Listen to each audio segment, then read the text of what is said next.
Daniel Boone, the Kentucky Pioneer, 1735 to 1820. You will recall that at the beginning of the last French War in 1756, the English colonies lived almost entirely between the Allegheny Mountains and the Atlantic Ocean. Such continued to be their narrow boundaries up to the beginning of the Revolutionary War. To understand how, at the end of this war, the western boundary had been extended to the Mississippi, we must turn our attention to those early western pioneers, the backwoodsmen, who rendered very important services to their country. One of the most noted of these pioneers was Daniel Boone. He was born in Bucks County, Pennsylvania, in 1735. Caring little for books, he spent most of his time in hunting and fishing. The woods were a special delight, and naturally he became an expert rifleman. The story is told that, when a small boy, he wandered one day into the forest some distance from home and built himself a rough shelter of logs. There he would spend days at a time with only his rifle and game for company. The rifle served to bring down the game, and this he cooked over a fire of logs. A prince might have envied his dreamless slumber as he lay on a bed of leaves with the skin of a wild animal for covering. This free, wild life trained him for his future career as a fearless hunter and woodsman.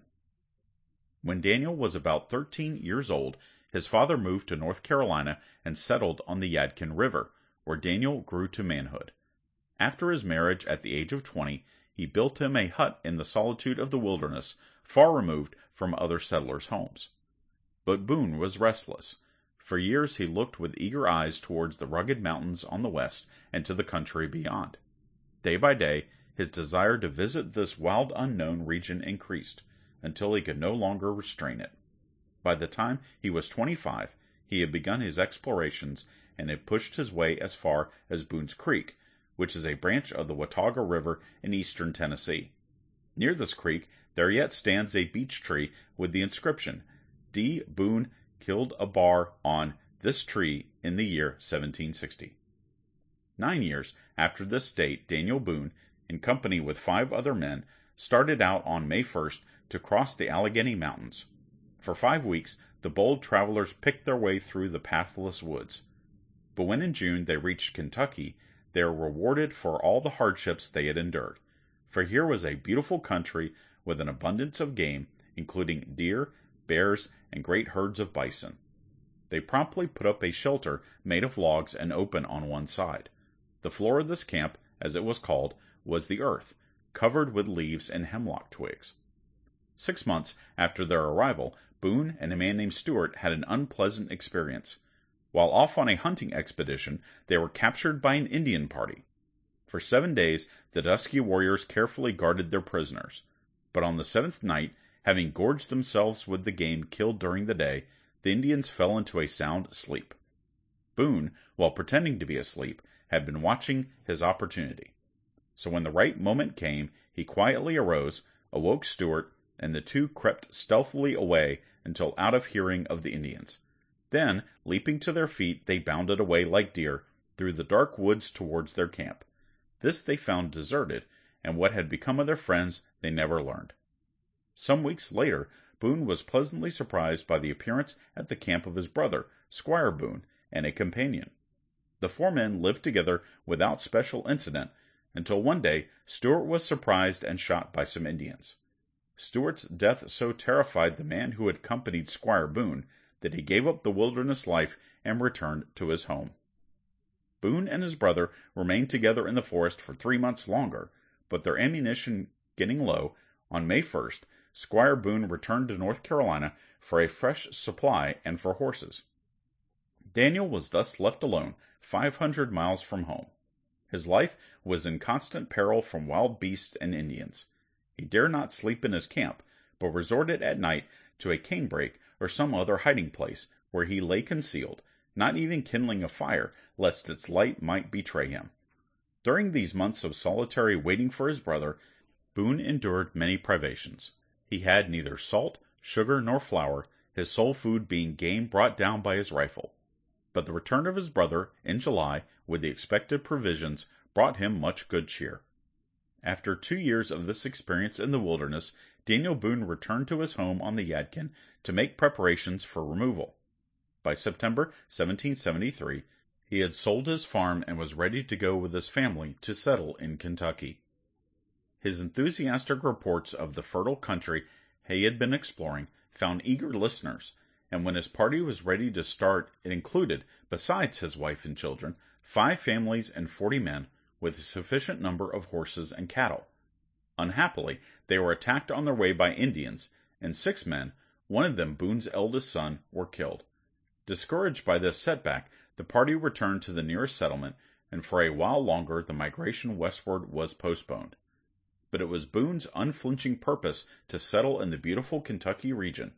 It had already become historic, for the Indians called it a dark ground, a bloody ground, and an old Indian chief had related to Boone how many tribes had hunted and fought on its disputed territory. None of the Indians held an undisputed claim to the land. Nevertheless, a friend of Boone, Richard Henderson, and other white men made treaties with the powerful Cherokees, who allowed them to settle here. As soon as it became certain that the Cherokees would not interfere, Henderson sent Boone in charge of 30 men to open a pathway from the Holston River over Cumberland Gap to the Kentucky River. This is still known as the Wilderness Road, along which so many thousand settlers afterward made their way. On reaching the Kentucky River, Boone and his men set to work to build a fort on the left bank of the stream. This fort they called Boonesboro. Its 4 stout walls consisted in part of the outer sides of log cabins and in part of a stockade some 12 feet high, made by thrusting into the ground stout pieces of timber pointed at the top. There were loopholes in all the cabins, and a loopholed blockhouse at each corner of the fort. Daniel Boone, the leader of this settlement, was a man of interesting personality. He was a tall, slender backwoodsman, with muscles of iron and a rugged nature that enabled him to endure great hardship. Quiet and serious, he possessed courage that never shrank in the face of danger. Men had confidence in him because he had confidence in himself. Moreover, his kind heart and tender sympathies won lasting friendships. He usually, though not always, dressed like an Indian. A fur cap, a fringed hunting shirt, and leggings and moccasins, all made of skins of wild animals, made up his ordinary costume. If we should go in imagination into Daniel Boone's log cabin out in the clearing not far from the fort, we should find it a simple home with rude furnishings. A ladder against the wall was the stairway by which the children reached the loft. Pegs driven into the wall held the scanty family wardrobe, and upon a rough board, supported by 4 wooden legs, was spread the family meal. There was an abundance of plain and simple food. Bear's meat was a substitute for pork, and venison for beef. As salt was scarce, the beef was not salted down or pickled, but was jerked by drying in the sun or smoking over the fire. Corn was also an important article of diet. When away from home to hunt game or to follow the war trail, sometimes the only food which the settler had was the parched corn he carried in his pocket or wallet. Every cabin had its hand mill for grinding the corn into meal and a mortar for beating it into hominy. The mortar was made by burning a hole into the top of a block of wood. A pioneer boy found his life a busy and interesting one. While still young, he received careful training in imitating the notes and calls of birds and wild animals. He learned how to set traps and how to shoot a rifle with unerring aim. At 12 years of age, he became a fort soldier, with porthole assigned to him for use in case of an Indian attack.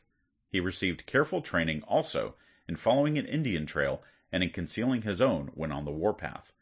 For expert knowledge of this kind was necessary in the midst of dangers from unseen foes that were likely to creep stealthily upon the settlers at all times, whether they were working in the clearings or hunting in the forest.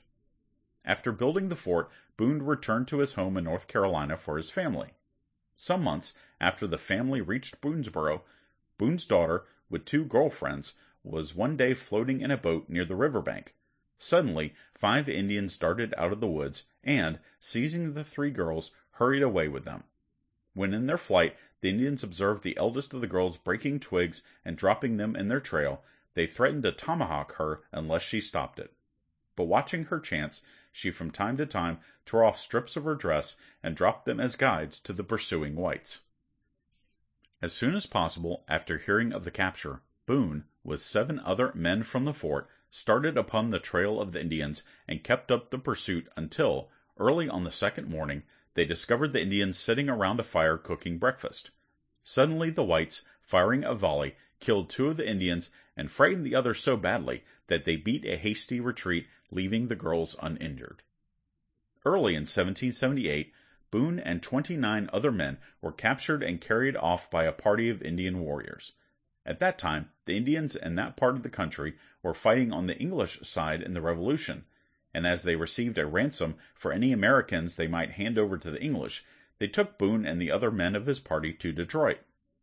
Although the English offered $500 for Boone's ransom, the Indians refused to let him go. They admired him so much that they took him to their home, and with due ceremony adopted him into their tribe. Having plucked out all his hair except a tuft on the top of his head, they dressed this with feathers and ribbons as a scalp lock. Next, they threw him into the river and gave his body a thorough scrubbing in order to wash out all the white blood. Then, daubing his face with paint in true Indian fashion, they looked upon him with huge satisfaction as one of themselves. Boone remained with them several months, during which he made the best of the life he had to lead. But when he heard the Indians were planning an attack upon Boonesboro, he determined to escape if possible and give his friends warning. His own words tell the story in a simple way. On the 16th of June, before sunrise, I departed in the most secret manner, and arrived at Boonesboro on the 20th after a journey of 160 miles, during which I had but one meal. He could not get any food because he dared not use his gun, nor would he build a fire for fear of discovery by his foes. He reached the fort in safety, where he was of great service in beating off the attacking party. But this is only one of the many hair-breadth escapes of the fearless backwoodsman. Once, while in a shed looking after some tobacco, 4 Indians with loaded guns appeared at the door. They said, "Now, Boone, we got you. You no get away any more. You no cheat us any more." In the meantime, Boone had gathered up in his arms a number of dry tobacco leaves, and with the dust of these suddenly filled the Indians' eyes and nostrils. Then, while they were coughing, sneezing, and rubbing their eyes, he made good his escape. But from all his dangerous adventures, Boone came out safely, and for years remained the leader of the settlement at Boonesboro. He was certainly a masterful leader in that early pioneer life in Kentucky. The solitude of the wilderness never lost its charm for him, even to the last of his long life. He died in 1820, 85 years old. It has been said that but for him the settlement in Kentucky could not have been made for many years. End of chapter 18.